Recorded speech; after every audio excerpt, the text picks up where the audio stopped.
A Harvard psychologist proved that what you believe about your body changes your body physically, measurably, scientifically, not as a metaphor, but as a fact that's been proven by years of research. So, if it is true, and it is, what you've been thinking and believing about your energy, about your limitations, about what your body can do, has to be reconsidered because the studies I'm going to share with you are going to be life changing and make you rethink about the way you see your body. So stay until the end because at the end of that video, I'll tell you what to do about it. You might be thinking that your mind and body are two separate things, that your health is determined by your energy, your genes, your history, your diagnosis. Well, all of these are false. And not only these beliefs are limiting, but they are scientifically wrong. And the proof comes from Harvard. I introduce to you Dr. Ellen Langer, and she is the first female tenured psychologist of Harvard, and she's also the mother of mindfulness. And I'm going to share with you 3 studies that she's done over the years and that are proofs that you can definitely change your body with your mind. Her studies prove that body and mind are just one big system.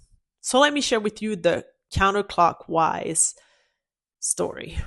It was in 1979. They took 8 elder men and they put them in a setting, in a retreat that seemed like 1959. So they had the impression that they were reliving the year of 1959. And so after a week in that retreat, we could see that these men had more dexterity, they had more mobility, their sense of well being was better. And in fact, it was not because they gave them medication or they made them do more exercises or whatsoever. They lived exactly the same way, but they thought they were 20 years earlier and they felt younger. So that's already one of the proofs that, hey, what you believe, your body can express it. So just putting these men in a different setting made them feel younger, and their body also reacted into feeling and being younger. That's a huge realization. So I'm curious to know if you've believed something that someone told you already and without even questioning it, because the next study I'm going to share with you is exactly that. Another study that I want to share with you is the chambermaid study. And in that study, what they did is that they separated 2 groups of chambermaids.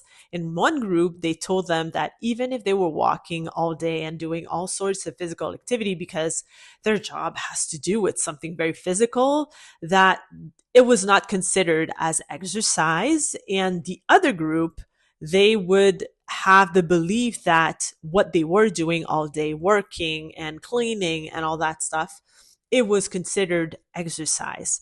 And after a few weeks, they came back to see what happened in those 2 groups. So in the group that considered and believed that they were doing exercise while they were working, they had a better body mass index, they lost weight, they had a better blood pressure. While on the other hand, the other people that didn't believe that they were doing exercise by working, nothing had changed for them. So this proves to you that it's the exact same behavior, right? They're doing exactly the same thing, but they don't believe the same thing, and the outcome is different. So what you make your mind believe, your body expresses. Again, that's another study that tells you how the mind and body are connected. Another concept that Dr. Langer introduces is the concept of nocebo, which is the opposite of placebo. So if you don't know what a placebo is, it could be let's say a pill, a sugar pill that's been given to patients, making them believe that it's going to do wonders for them, as there's no medication into that, sugar pill or whatsoever that they were given. And so the patients get better even though there was nothing inside of the pill, but it was because of the belief that they had that that pill was the solution to their problem. So the nocebo effect is the complete opposite, meaning that they tell you something, you get a diagnosis, or let's say your blood, your level of sugar in your blood is way too high, and the doctor tells you about it, or you have a certain type of chronic disease and the doctor tells you about it. Well, the nocebo effect is the impact that these news have on your body. And so because you know about that diagnosis and because someone else gave you that information, then your body is starting to actually express all the symptoms to that pathology. And so sometimes it could be that, I don't know, your blood pressure is just a little bit higher than normal. But because of that, because you know about it, then all of a sudden your blood pressure becomes like way higher than normal because your body is reacting to the fact that you believe that you have a serious problem with your blood pressure, while in fact sometimes it's just a little bit elevated. But then because of the news that you've gotten, then your symptoms are aggravated. And to me, how it happened, or how I decided not to go towards that, is with the word remission.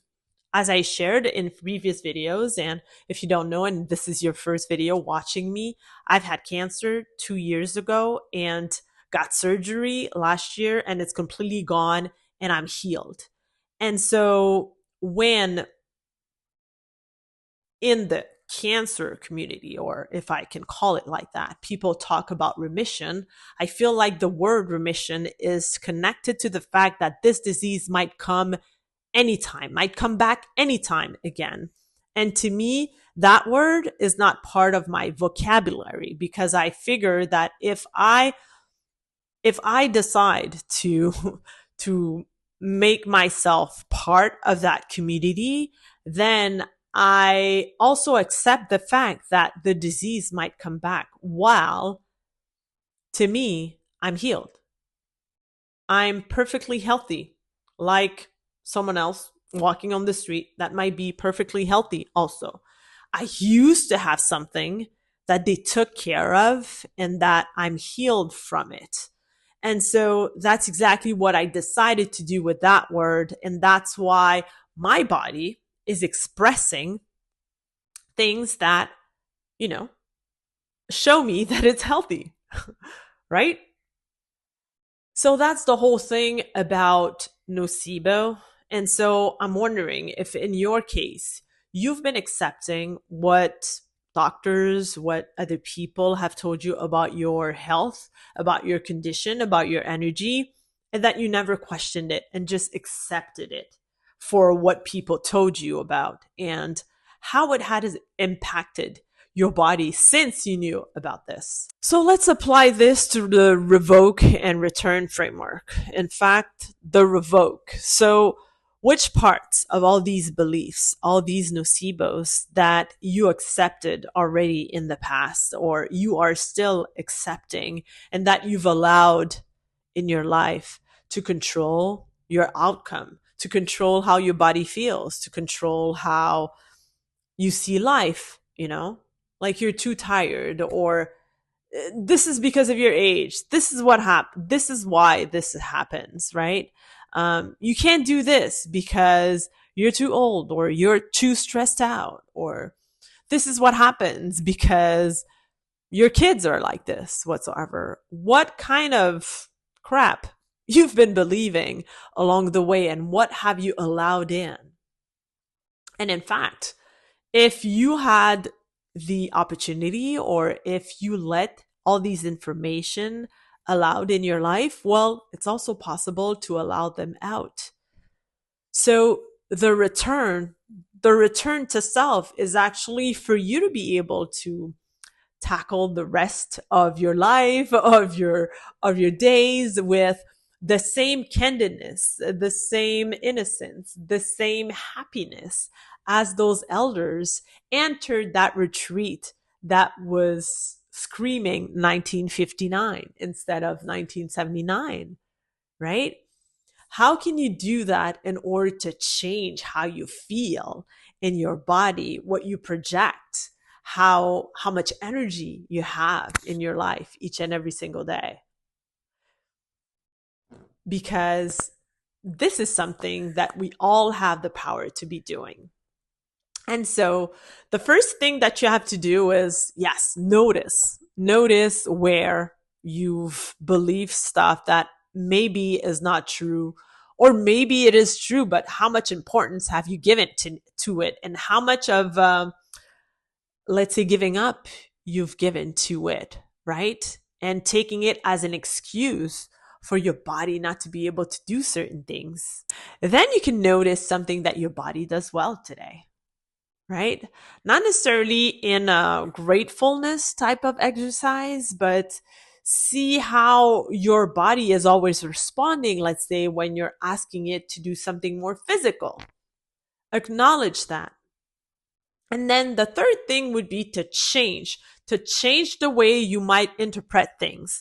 So, for example, instead of saying, I'm exhausted, you could be thinking, oh, my body needs rest. Or instead of saying, I'm broken, you could say, my body is in the process of recalibration. It makes all the difference. So, Dr. Ellen Langer, she spent more than 50 plus years to make us realize that body and mind are one big system and one thing only, not two separate things that don't work with each other. And so always remember that all these beliefs that you had about your health, about your energy, about your limitations, about whatsoever, it's something that you decided to allow in. And definitely this is something, as well as you allowed in, that you could allow out. And this is your radical return to self.